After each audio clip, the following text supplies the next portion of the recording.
Ready Check Radio.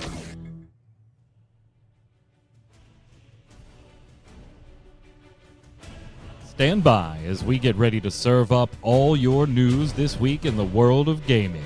Welcome to Gaming Gumbo.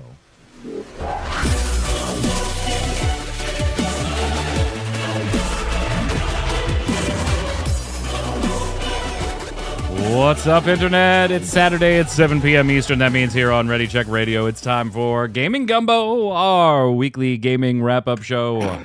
What? Did I get something wrong? Weekly?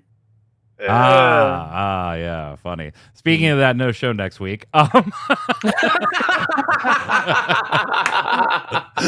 So we're right. Yeah, there's no Relic Grind next Thursday, and there is no Gaming Gumbo next Saturday. My son and I will be traveling to North Carolina with a bunch of Final Fantasy trading card game peeps for a 3-person team tournament in Raleigh. So that'll be a lot of fun, but no shows next week. So Thursday, Friday, Saturday, no shows.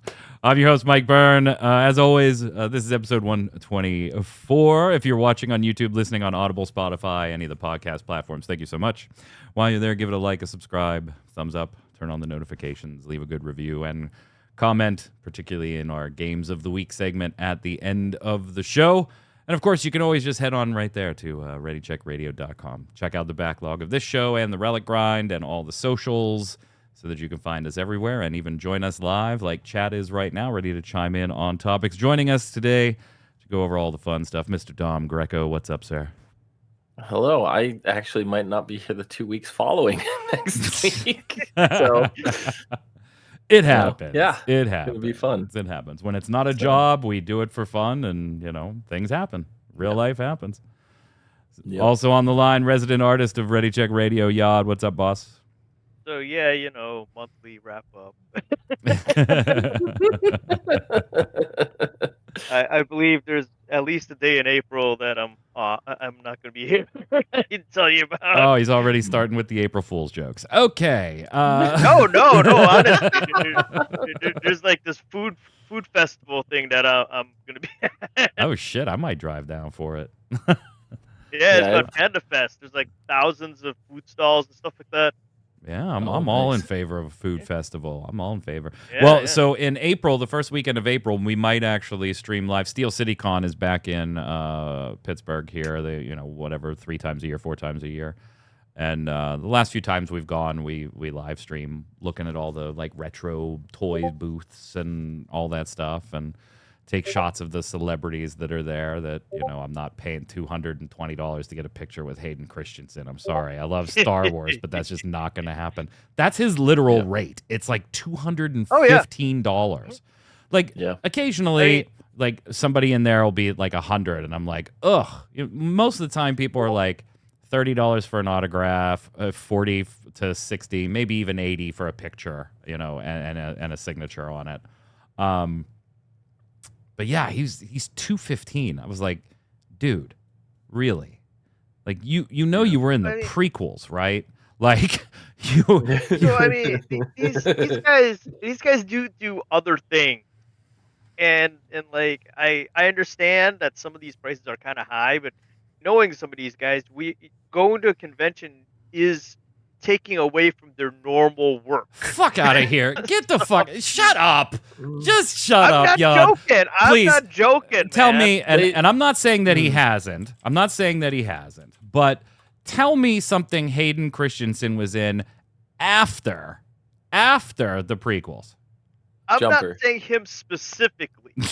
All right, not him specifically, because I don't know the guy. I don't know him personally. I don't know what he's doing on it. Yeah, and doing voice stuff for like, right. Obi, or being in Obi-Wan Kenobi. Like that was more recent, right. and obviously he was only in those because of his previous stuff, right? Right. Oh, and he said that one thing in Rise of Skywalker with like all the other Jedis saying something in the background at the tail end to like inspire Rey and shit. Yeah. But something that wasn't Star Wars, the most recent thing he did that wasn't Star Wars related, because he did Ashoka, he did Obi-Wan Kenobi, he did Star Wars Rise of Skywalker. He did a movie called The Last Man in 2019. And I'll give you $100 right now if you can tell me the plot. Yeah. So he was the last man of something, and it had a beginning and it had an end. Yeah, that's not going to do it, because here's the plot. Kurt, combat veteran with PTSD and hallucinations, fortifies his home and builds a secret underground shelter due to doomsday-like weather changes. He gets a security Isn't that what job. I just said? He gets a security job to pay for it, and his boss's cute daughter for company. Hold on. That is a really weird sentence structure. I'm going to read that again because I want to make sure that wasn't just the way I read it. No. That's how it was. He gets the boss's daughter. It says he gets a security job to pay for it and his boss's cute daughter for company. Yep. Like he gets. So he gets. We're sure this isn't an adult film. It definitely is not an adult film. Yeah, that is some while really you have that open, bizarre phrasing. While you have that open, is Jumper, was that before or after Star Wars or during? Jumper. Hold on, let me tap back. Okay, we are here. Let's find wasn't Jumper. Jumper was in 2008. That was after episode 3, which was 2005. Okay. So I was able to name one movie after Star Wars. One. Yeah. And you know what? Like I'm not going to begrudge him. Like charge whatever the fuck you want. Like it's up to the consumer to decide whether or not. And like, and there's also an element of some of these people may not even have any say in the cost, right? Well, like their agents and their contracts at certain places may say, hey, the agent's got to get 40%, you're going to get 60%. The agent's minimum to travel and do this is X amount, so therefore we have to charge this month. So like I'm being facetious and having fun at Hayden Christensen's expense on the topic. But yeah, anyway. So we may stream that. They don't That's even the get first paid. weekend of April. Yeah, sometimes they don't even get paid to go to the convention, so they're only making the money from the photos. If that's the only source, that makes a little more sense. Yeah. It's actually a really eclectic lineup. Like normally, so totally not talking about gaming. Normally, Steel City Con here in Pittsburgh, and like I said, we streamed multiples of these. There's always a smattering of just like random ass celebrities there, but then there's usually like a chunk of celebrities that have some commonality, right? Like the one we went to was most recently where I was like, oh shit, I'm gonna spend hundreds in autographs, and I did. Was Robert Englund was there, Heather Langenkamp was there, like 5 other Nightmare on Elm Street actors and actresses were there too. So they were here's some of the lineup. This is so eclectic. Ron Howard's gonna be there. Hayden Christensen, Christopher Lloyd. Christopher Lloyd's there like every other one, by the way. Like he is literally there every other one. Henry Winkler. Oh, yeah.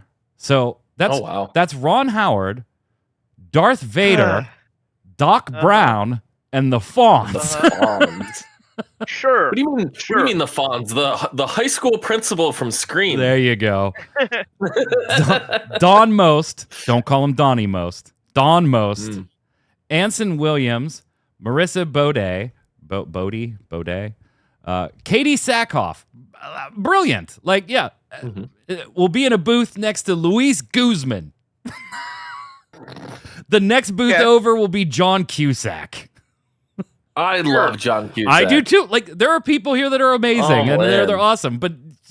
And then 1408 is one of my favorite movies of all time. I love that Cusack. Movie. 1408 is so good.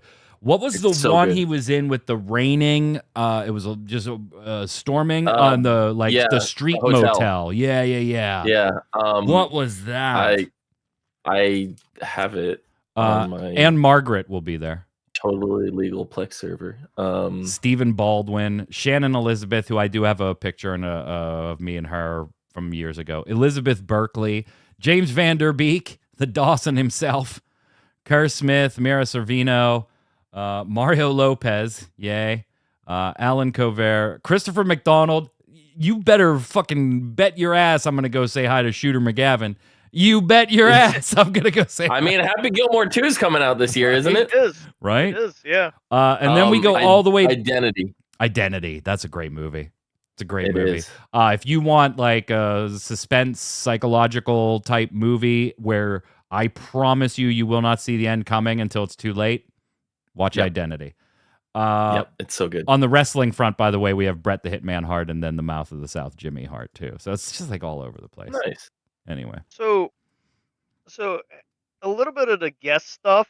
I've worked with some guest relations people before at conventions, and some of that is because you hit an agent. Oh yeah, And yeah, that yeah. agent, and the agent will go, "I represent. You want this? You want person A? Okay, good. Yeah, I I'll also send A, represent but person- but yeah, I want you to sweeten the deal and let me send D, E, and F from my Right. roster too. Exactly. So that's why you get this weird eclectic thing, and then there's always going to be that the headliners there that have some kind of theme going on. So you can probably string 3 or 4 of them together, Yeah. and some of them will travel together as well.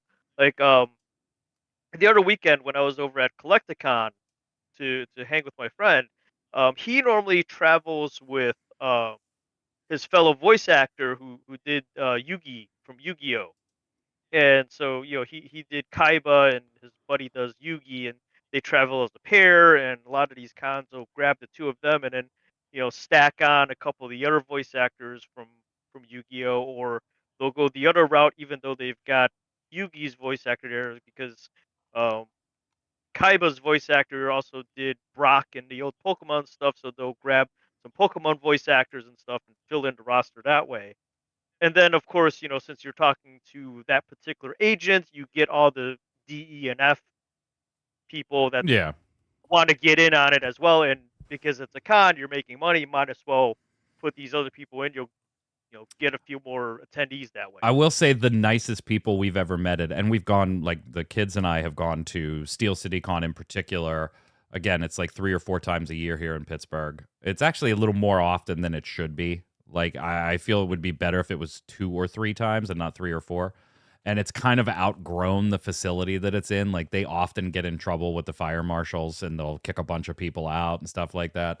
But they refuse to move because they've already increased their prices and they don't want to go to a larger facility and have to spend more for that. But anyway, the nicest people, most often the nicest people are the fucking wrestlers.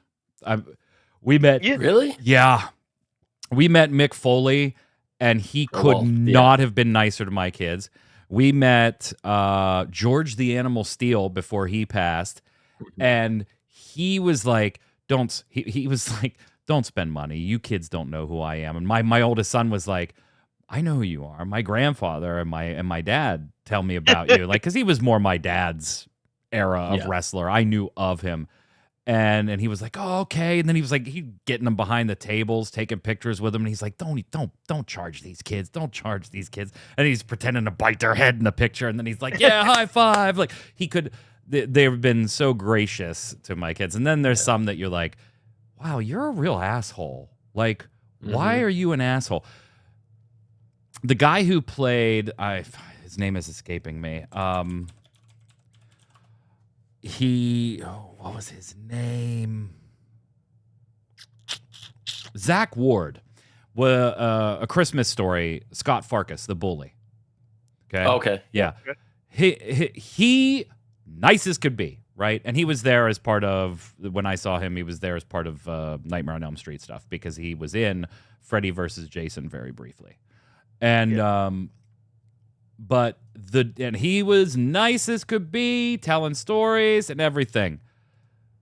His toady, I can't even remember the actor's name.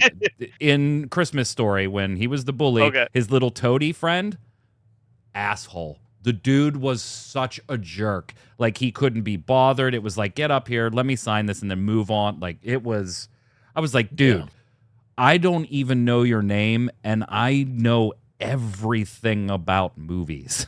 Like movies are kind of my thing, and I cannot remember even your character's name. I think it was something Gill, Robert Gill, maybe. But I don't remember the actor's name. Anyway, wow. Okay, so there goes 15 minutes of our lives.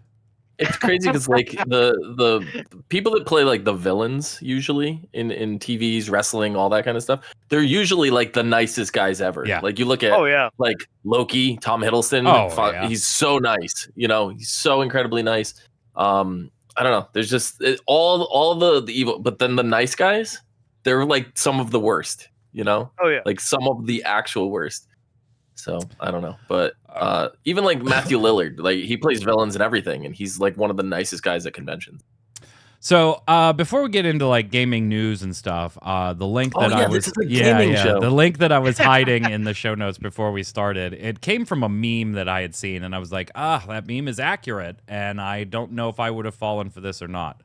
So I'm gonna ask you a question, but I need you to just answer as fast as you can, right? It's not a trivia question. 42. It's not a trivia question. It's nothing. I'm going to ask you what you were doing at a certain point. What console were you playing at this point? Console marker. And you tell me what console you think you were playing then. Is this one event or is this like multiple? No, this is timeline. I'm gonna maybe one, maybe two. Like definitely one, maybe two. Got it. Mine are probably gonna all be Nintendo consoles, but all right, let's go. So, what console, Dom and Yod, were you playing 20 years ago? In your head, what console were you playing 20 years ago? 20 years ago. GameCube for Dom. 20 years ago has to be. Wait a minute. No, see, now you're ruining this by thinking about it. I'm trying to remember 20 years ago. I don't remember 20 years ago anymore. It has to be Xbox something or other, maybe. See, you totally ruined it. Totally ruined it. 20 years ago, you were playing the Microsoft Xbox 360 and the PlayStation 3. Where was GameCube? GameCube would have been almost 25 years ago now. See. Really? Yeah. Okay. 20 years ago, I didn't own a console. So what came after GameCube? Was that the Wii? Technically the Nokia N-Gage, if you want to count it. Then the Nintendo, then the Nintendo DS. I never had the Then the handhelds. Microsoft or the Xbox 360, PlayStation 3, and then Nintendo Wii was like the same year as the PlayStation 3. Okay. Yeah, see, I 20 years ago, like 19 years ago, Dom, you would have been playing the Nintendo Wii. Okay, so I was like 5 years off. All right. Yeah, isn't it? And that's all I wanted to point out was like in my brain, if you would have asked me, hey, what console? I might have said fucking Super Nintendo because like in my brain, like in my brain, I'm like, oh, that was teens. That feels like 20 years ago. Okay. So the first, because 20 years ago I didn't own a console. The first console that comes into my brain as old is PlayStation 2. See, in your brain, the PlayStation 2 is old. Well, in my brain, I'm still playing PS2 games. Literally, before this, I streamed Final Fantasy 11, which was a PS2 game. So before the PS4. You're not wrong, by the way. I mean, the PlayStation 2 was 2000. Right. Yeah. Right. But before the PlayStation 4, which is where I started playing Destiny and a lot of stuff like that again, the last console I owned was before I moved down to Georgia, which was the PlayStation 2. Oh, gotcha. So that's why I blanked a little bit because I didn't own a console. I just figured we could all start the show feeling old as fuck. Like oh no, you want to feel old? I'm going to a concert in 2 weeks, right? I'm going to see Disturbed. It is the 25th anniversary of their first album. Wow, that's disturbing. I already feel old because of your comment that George the Animal Steel was from your grandpa's time. No. From my dad's time. My kid's grandpa. Still. Yeah. Still. Yeah. He was from my dad's time, my kid's grandfather. Yeah. I still feel old because of that comment. Well, I mean, I knew who George Animal Steel was, but he was like a B-carder by the time I was watching wrestling. He was still not for me. He was still doing it, and he was still eating turnbuckles. I remember, but he when wasn't started. headlining anything when I was Nope, watching I wrestling. remember when he started. Let's continue with the old video game chat. I'd be remiss. I think it'd be remiss if we did not mention Monster Hunter Wilds came out this week. Oh, I have not played it yet. Yeah, my thing is I enjoy the Monster Hunter games, but they are not ones that I generally buy on release day. I'll kind of catch them when they're on a sale at some point down the road. Not because I have anything against. It's just not like a release day that I personally am like, yeah, let's go. Kind of going back and forth on the old Steam reviews, right? Apparently not doing so hot performance wise. Pretty mixed reviews. Yeah, on Steam right now. Obviously, lots of players. Most of the ones, most of the negative ones I saw on there was the technical. Yeah, performance wise, it's having issues. Yeah, which happens, you know. So Dom, you're kind of with me. Like, this is one you'll catch like probably in the Steam summer sale or something like that. Yeah, I think I even skipped the last Monster Hunter. Right, the last one I played was which one was the one that had the crossover with Witcher? That was like 2 Monster Hunters ago. Let me check my Steam library. World, isn't it? Yeah, I think so. Yep. Yep. That was the last one I played. So I do enjoy it. I put a nice chunk of hours into it, but I'll get it when it goes on sale. I'm not a day one gamer on this for me. What about you, Mr. Yod? I played World as well. I think it was a group of us that was at the time playing Destiny, of course, was looking for a new game, and we picked up World, and it I don't know, it was kind of fun. We annoyed the hell out of one of our other friends who was a major Monster Hunter fan, who did all the research and was crazy about all the monsters and their specs, and we just kind of made up names for all the critters. Yeah, why not? Yeah, and made him rage quit. On PS5, it's critics have given it 90 according to Metacritic. That's 80 reviews. Users have given it a 7.9. On the Xbox, very similar, getting a 90 from critics. The PlayStation is where it's getting beat up a little bit. 88 from critics, but they also didn't have many of the tech issues that users are having. So kind of getting a little beat up, but on PC. But they did do something that I'm not happy about. And this was not in the review builds for people. So reviewers and websites that were putting reviews up a day or two early couldn't even warn you about it. So Monster Hunter, if you want to recustomize your character or your main companion, you have to pay cash for that.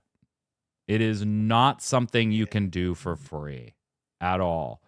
Now, with purchase, I think they give you one. They give you a voucher for your Palico. That's your little companion dude, pet, and one for you. So you can redo it once. But after that, you got to buy them for $6 or buy the optional bundle of vouchers for like $10, and you get a couple in there. You get 3. Yeah, but it wasn't something that players were ready for, Dom, because the reviewers didn't see that portion of stuff. So I don't like that. I'm not too keen on that. It's a bit of a shady practice. Yeah, it's a shady practice. I believe in being upfront with your player base straight from the start, because if you have stuff to hide, it's like, if you're hiding that, what else are you hiding? Or what else do you plan on hiding? Yep. It's not a good way to start a game launch off, for sure. Speaking of like monster hunting type games, by the way, if you had ever played, and we mentioned on this show, Dauntless, the free-to-play monster hunting game on PC there, we covered it a couple of times here, because obviously it's something I write about for MMO Bomb. But yeah, the Awakenings revamp that the new ownership put in on Phoenix Labs in December that was not received well because it took a bunch of stuff out. It added loot boxes. That's what happens when your company gets bought by a blockchain company that wants you to keep secret the fact that your company just got bought by a blockchain company. For months, we didn't know who bought Phoenix Labs, and then we found out it was a blockchain-related company. Well, that update in December was so badly received, so poorly received, that Dauntless is closing. Like, they're done. The game is done. And it is like the most we don't give a fuck statement ever given. This is on their Steam page. Important update, Dauntless will be shutting down on May 29th, 2025. Dauntless will receive no additional content or updates. Dauntless will no longer be available to play on or after May 29th, 2025 at 11:45 p.m. PST. Thanks to all for being a part of the Dauntless journey. Now, this was after the December update. Then in January, Phoenix Labs laid off the majority of its studio. Their quote, not mine, majority of its studio. And then we were going to get updates as to the future of Dauntless and Fae Farms. Dauntless just got murdered. Like, it got murked by... And you know what? It's one of those situations where I haven't talked to anybody behind the scenes in a way that I'm comfortable sharing with publicly. But I will say, in my brain, Dom, this is a situation where I feel like the devs probably fought against everything they were being asked to implement in the game over the last 6 to 8 months, and then it finally launched in December. But I feel like they were probably fighting tooth and nail because this is not the Phoenix Labs that I've worked with in the past prior to them being bought and sold and bought and sold. It just isn't. It just isn't. Like one of the worst things you could do, because I had mentioned that they removed stuff that players had earned over the course of years of playing this game. And it's like, if you took one thing away from me, I'm done. I'm leaving your game. Yeah. Like, I might be on board for some of your crazy monetization stuff, you know, like if it makes sense, if it's a little reasonable in my head, because I'm, you know, indebted to the game. I personally don't play this, so this is not a good example for me. But if I was a very avid Dauntless player, as long as I kept my stuff and you guys were experimenting with some stuff, I might try it. But the second you take stuff away from me, I'm leaving. Yep. It's sad to see, and I feel like obviously more layoffs are coming, right? You know, that leaves because at one point, Phoenix Labs before the layoffs, they had canceled every project they were working on except Fae Farm and Dauntless. That was it. Yeah. And now this just leaves Fae Farm, which I feel like their owners are... The fucking spider just crawled down on me.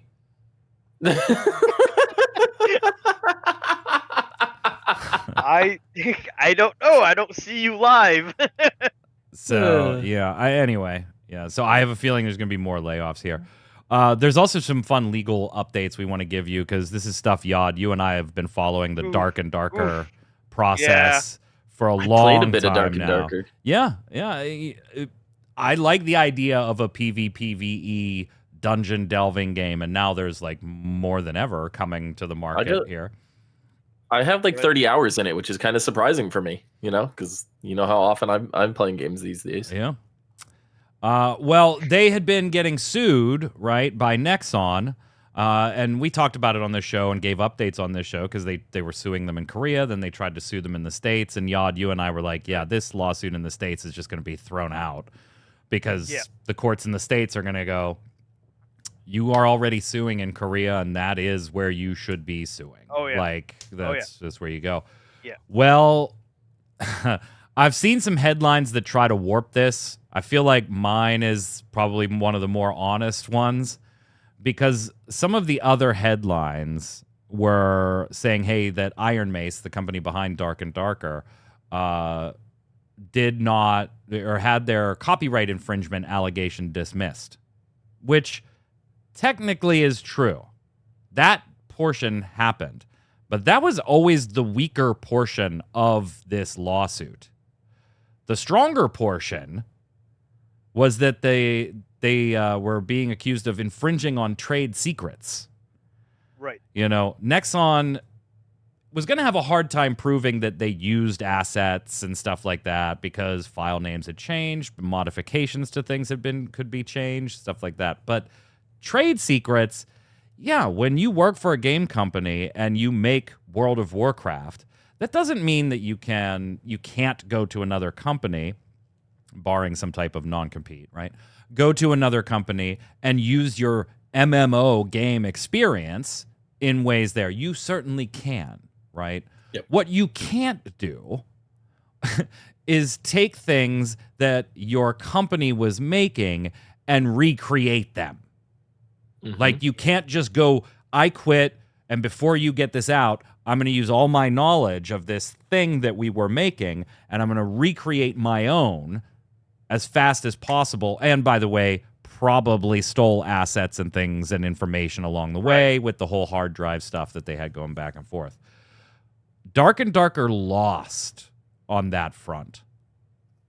And they are now being ordered to pay 8.5 billion won to Nexon. And everybody, by the way, that's a little under 6 million USD. Everybody, there were people that gave me shit for being like just reading this on the wall because people wanted this to be like the big, ugly, evil Nexon against the small developer. And everything I reported on going through all of it, it was like, no, Nexon's probably in the right here. Like, yeah, unfortunately. I'm not a fan of Nexon either, but they're in the right here. And they definitely were, Yod. That's the way it came down. Right. It's very similar to back in the days with Marvel, and even today at Marvel Comics. If you create something while you're working there, it belongs to the company. It doesn't matter how famous it gets, how much money it makes after you've created it and all that stuff. You don't get a chunk of it. Like, say for instance, Deadpool. Deadpool has made a big splash. It was created by an artist named Rob Liefeld. He doesn't see any money from it because he created it while he was at Marvel for Marvel. That's how it works. Dude tried to do the same, similar to how the Dark and Darker guys here, Iron Mace. Yes, Iron Mace. Right? Yeah, Iron Mace. For some reason, I kept thinking Iron Mouse, but Iron Mace did, where he tried to create his own versions of stuff he worked on at Marvel or wished he worked on at Marvel, and he got sued for it because it was too close to what it was. So it's, yeah, in some cases, if the contract is the contract, the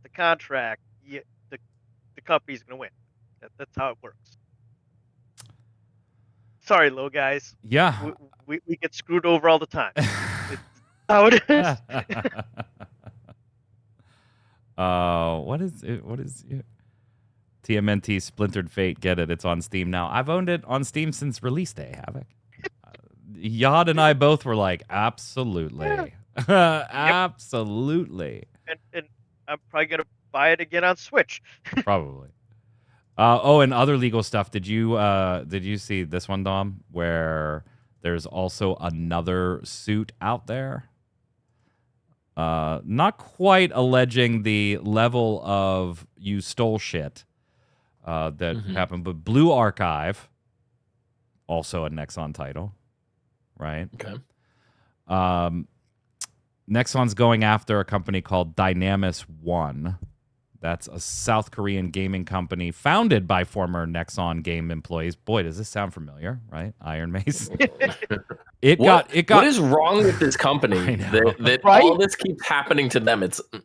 It got raided by Seoul police on February 24th, and according to Game Focus, evidence was found there that it was secured during the search and seizure that confirmed that before quitting, the developers engaged in embezzlement and attempted to compromise the development of Blue Archive, a live service mobile game that these people were working on at Nexus. So they had plans to sabotage Blue Archive before they left Nexon. So now they're getting sued. Oof. Oh my god. This almost seems like the biggest marketing campaign ever. It's just to get sued, just to get your name in title, like headlines. It almost. I wouldn't be surprised if there's a company out there that doesn't or hasn't already taken advantage of that. So yeah. Wow. Legal stuff. Wow. Good old stuff. Hey, before we hit some miscellaneous news, I got two oh hell yeah Mike stuffs. No, don't shake your head, Dom. Don't shake your head. These are good things. I believe you. We're allowed to have good things. Are we? Yes. I don't know about that. If you liked Metroid Dread, which I did, Mercury Steam, the company behind it, announced its new game this week. Now, it's not as Metroid Dready as Metroid Dread. It falls more in like their Lords of Shadows Castlevania, like the action adventure. Lords of Shadows was fun. Yeah, I enjoyed the first one. The second one was just mediocre, but the first one was really, really good. I never played the second one, so yeah. They are releasing in May Blades of Fire, and I'm showing some of the announcement trailer here below. 3D RPG, game. But so some of the like unique things here is that you're going to be making your weapons here. Like a key mechanic is their forge in this system. So you're going to find scrolls, create new weapons to, modify your own play style based on weight, durability, length, edge quality, like literally like forging words, gang, not just like, hey, let's craft this, right? 7 weapon families, 30 unique forge scrolls, so there's a ton of combinations there. Challenging combat system, according to them, in which players need to actually target specific enemy body parts and attack with the right damage type, so slash, stab, bludgeon, that stuff. 50 enemy types. We did get a little bit of story in this trailer, too. Honestly, I cannot wait for this. I love Mercury Steam and some of the things they've made. No, it's yes, it's Havoc and Chat. So it's Detroit Red. No, no, it's sure. not, it's not Detroit Red. But this is definitely what I'm looking forward to. Am I alone? Oh, see that don't shake your head. See, we can have nice things sometimes. I'm sure they'll mess it up somehow. What? Don't say that. Well, they kind of already did. So here's like the downside, if you want to say that there's a downside, because there is a downside. It's going to release May 22nd, so we don't have to wait all that long for it on PC, PlayStation 5, and Xbox. That's all well and good. Okay. But if you want to play it on the PC, it is exclusive, at least for a period of unknown time, to the Epic Games Store. Okay. Of course it is. I knew there was a caveat somewhere. Of course. Looks like I'll be booting up my PS5. Yeah, I was going to say, so this is a PS5 title then? Yeah, yep. Absolutely. And in other oh hell yeah stuff for Mike, Konami is going to work with Bloober Team again. Bloober Team, the one that did the Silent Hill 2 remake, Yod. Konami and Bloober Team are partnering for an unspecified Konami IP joint project. Any guesses? Metal Gear. Another Silent Hill. Which Silent Hill do you do? One. Keep going. You did 2. You go back 3. And do 1. No, you go back and do 1. I think it'd be 3. I think 1 was a much better game than 3. I do agree with you there personally, but 3 had the soundtrack. Is the soundtrack enough? Maybe, because that was a good ass soundtrack. I still find Silent Hill 1 to be a much more terrifying experience than any of the other Silent Hills. That I agree. That with is the one game that still like it irks me. Like I remember like that final run through like the carnival, like toward the end of that just was the stuff of nightmares. Especially when you run by the map and you forget to pick it up, and then you have to navigate the whole rest of the end blind without it. Neither party would talk about the details of the project, but they confirmed it was a game based on Konami's IPs. Konami will retain publishing rights.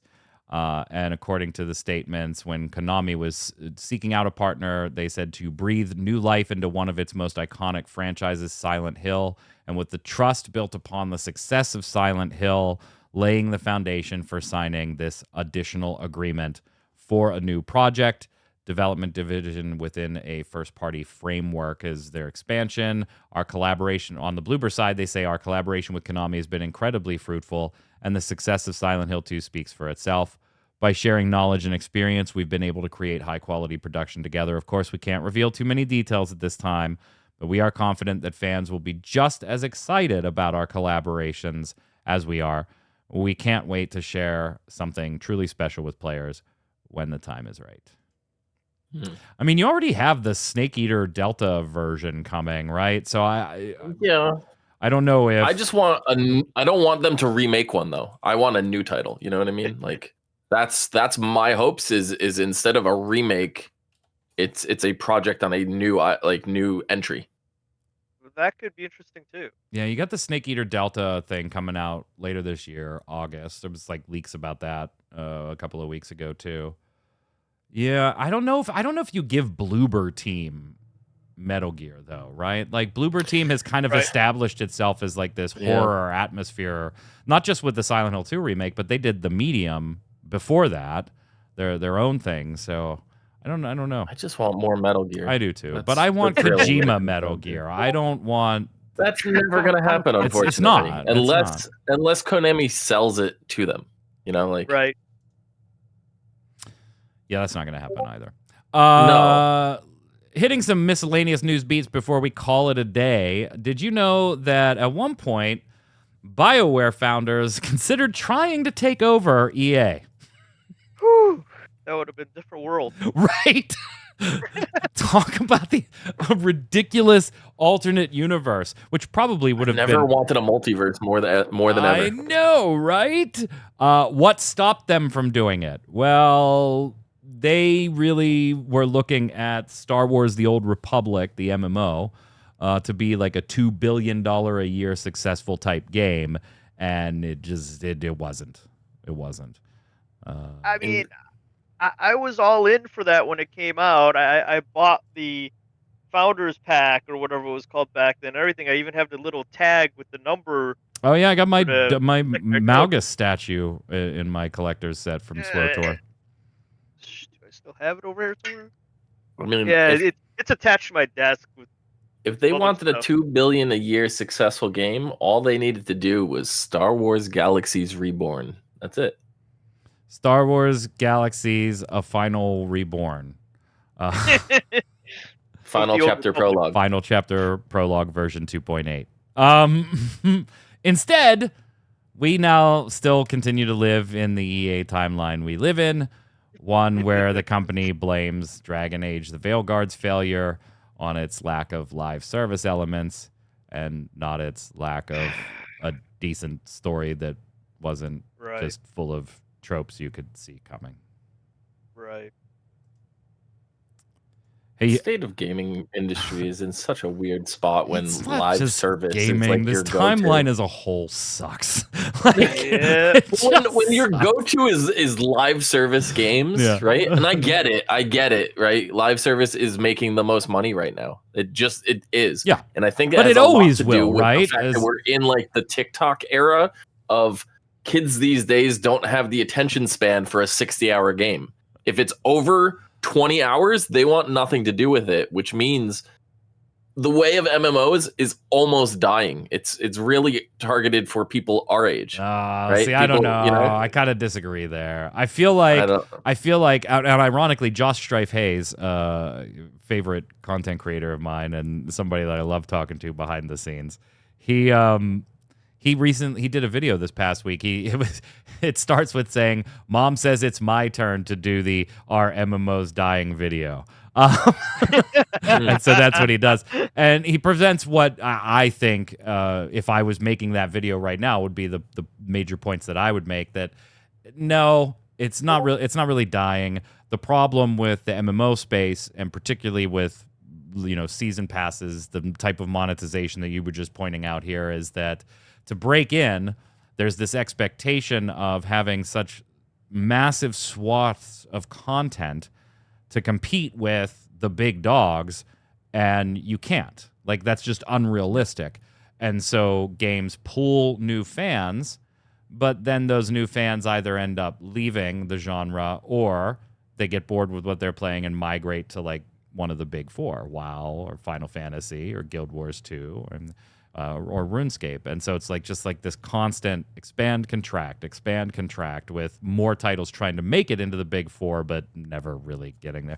Anyway, that's a whole other thing. Yod, here's one for you today, specifically for you.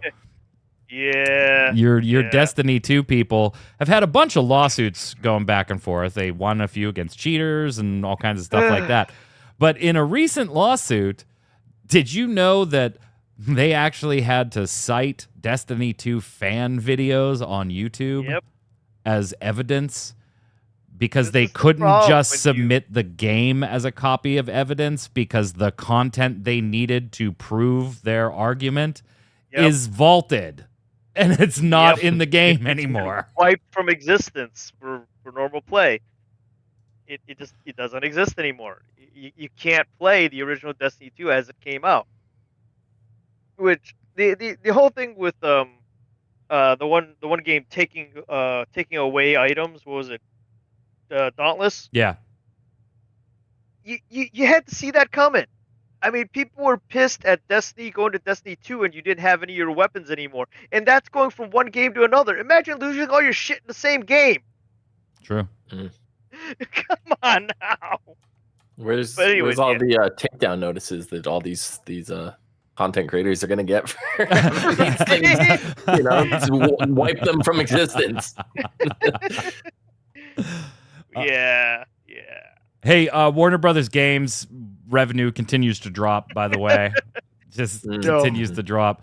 And now, not only is Multiverses, their brawler, being canceled and closed down, but now Monolith Productions and Player First Games, the company that did Multiverses, and a third company are being shut down under Warner Brothers Games. The Wonder Woman game that's been in development forever is being canceled. Like 4 or 5 years now. Yeah, like it's a cluster over there. Spokesperson for Warner Brothers Games told Polygon, "We've had to make some very difficult decisions to structure our development studios and investments around building the best games possible with our key franchises, Harry Potter, Mortal Kombat, DC, and Game of Thrones. After careful consideration, we are closing 3 of our development studios, Monolith Productions, Player First Games, and Warner Brothers Games San Diego. This is a strategic change in direction and not a reflection of these teams or the talent that consists within them. The development of Monolith's Wonder Woman video game will not move forward. Our hope was to give players and fans the highest quality experience possible for the iconic character. Unfortunately, this is no longer possible within our strategic priorities. This is another tough decision as we recognize Monolith's storied history of delivering epic, fun experiences through amazing games. We greatly admire the passion of the 3 teams and thank every employee for their contributions, I'm sure. As difficult as today is, we remain focused on and excited about getting back to producing high-quality games for our passionate fans and developed by our world-class studios and getting our games business back to profitability and growth in 2025 and beyond." Well, at least Mortal Kombat's safe. That's all I care about. Yeah, if they're making immediate money off of it, they're going to keep going with it. Everything else to Warner Brothers is just a write-off at this point. They are one of the king companies of the tax write-off, that's for sure. By the way, finally, Forza Horizon 5 is coming to the PlayStation 5 this April. So we're starting to see more of those Xbox titles make their way out of the walled garden, which, by the way, ironically, is what Microsoft said it wanted to do when the FTC was trying to block the sale of Activision. And I know this wasn't gaming related, but I felt like it was enough for somebody back in my day that has used not just TeamSpeak or Ventrilo, but going back further. That's what when I read this, I couldn't remember what the thing was called. Ventrilo. Yeah. TeamSpeak, Ventrilo. But I also remember way back in the day, right, when I started working for MMO Bomb and I was talking to the owner about doing a podcast, and they said, and he said, yeah, you can do a podcast. And I had no idea. Like, one, I was broke. Like, I was recording first look videos with watermarks because I was like, $35 for fraps. I can't afford that. And so I was using a call program to hold the podcast, but I couldn't record without paying premium features. So I was using a third-party software to record the audio of this call software. And even that third-party software was a cracked version of that software. It was jank. And I had a $10 Avaya Phone Systems call center mic, one earphone and one mic, right? We got there. They sound horrible, but we got there. But so I had to put it in here. Skype is dying. It is like officially getting an end date as Microsoft says, okay, we are done with Skype. We are all moving on to Teams. So May of this year, that's it. Skype will no longer be a thing. Shed a tear for something that did still have the best ringtone in ringtone history. It did. You want to know the first time I ever downloaded Skype was way back. Call into this little call-in show. Oh God. Called Game Breaker After Dark. Oh my God. With me and Kiggles and Shaftnet. Gary Gannon. Occasionally, Gary Gannon yeah. Oh yeah, the first version of it had lore too. Lore would occasionally Josh, appear. Yeah. Yeah. Because I originally, because Josh was my guild leader at the time, so I used to call into the show specifically just to troll him. Oh, and then ended up that's building right. a friendship. You were in months behind. I was, yeah, and I ended up building a friendship with Shaftnet out of that. So it was great. Shaftnet's good people. He is. He's very good people. Let's slide over and do. When we were young, I went with him last year in Vegas. It was fun. Let's slide over and do our games of the week.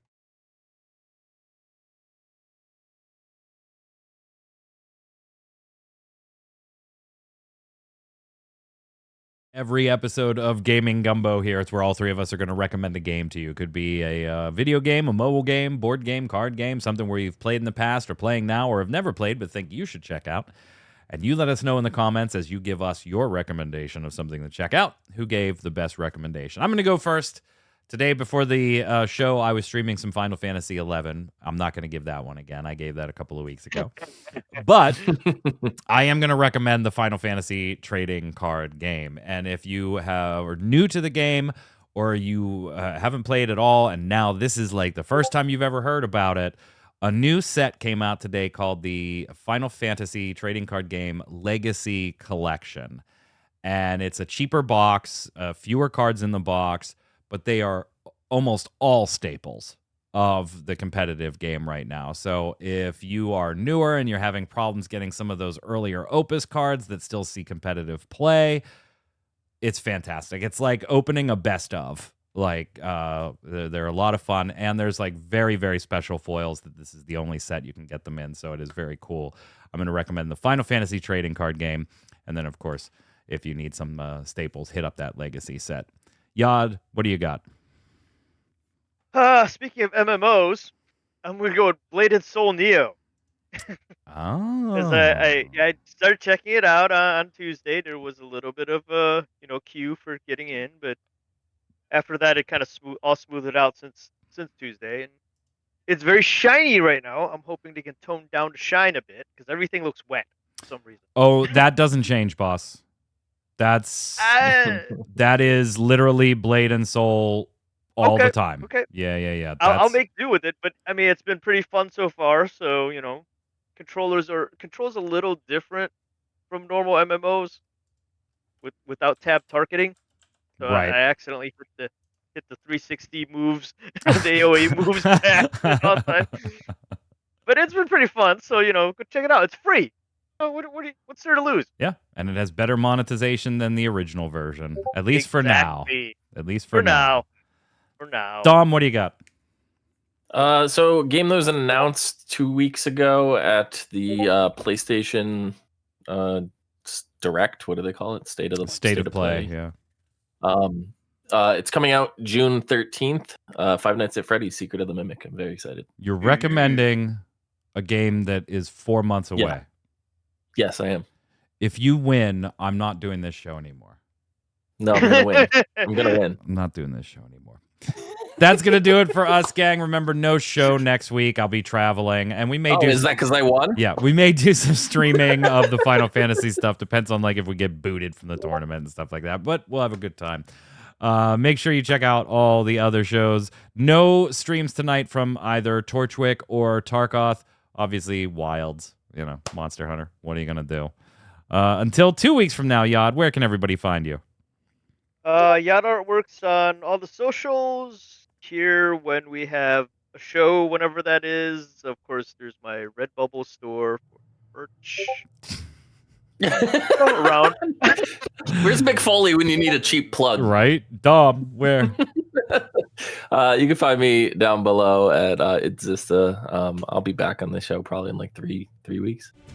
Mike Byrne. You can follow me right there, Magic Man 1, but more importantly, follow at RC Radio, RAIDEO, and you'll know every time we're going live with a stream, a podcast, Final Fantasy locals, and more. Stay safe. We'll see you on the servers.